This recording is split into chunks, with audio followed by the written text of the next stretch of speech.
اس سے زیادہ آپ ایک ملک کے اوپر کیا ظلم کر سکتے ہیں کہ یہ تھری اسٹوجز کو، یہ ملک کے مانا اور ڈاکوؤں کو ملک کے اوپر مسلط کریں؟ جب تک میں زندہ ہوں میں ان کا مقابلہ کروں گا، میں کبھی ان کو تسلیم نہیں کروں گا۔ میں کسی قسم کا تصادم نہیں چاہتا، یہ میرا ملک ہے، میرے کوئی اس ملک کے باہر جانے کی جگہ نہیں۔ یہ تو جب بھی تھوڑی مشکل آتی ہے باہر بھاگ جاتے ہیں۔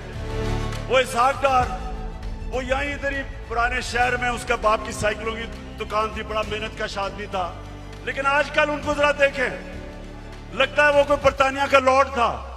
یہ وہ لوگ ہیں جب مشکل پڑتی ہے باہر بھاگ جاتے ہیں۔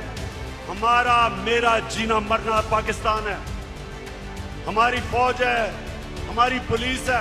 ہماری فوج نے جس طرح کی قربانیاں دی، وہ قربانیاں نہ دیتے تو آج پاکستان کا بھی وہ جو شام اور عراق کا حال ہے وہ ہوتا۔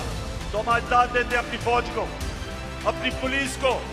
ہم چاہتے ہیں کہ ہماری پولیس بھی ایک مضبوط پولیس فورس بنے۔ ہم کوئی کسی قسم کی اس ملک کو نقصان نہیں پہنچانا چاہتے، لیکن ہم کسی صورت اس امپورٹڈ حکومت کو تسلیم نہیں کریں گے۔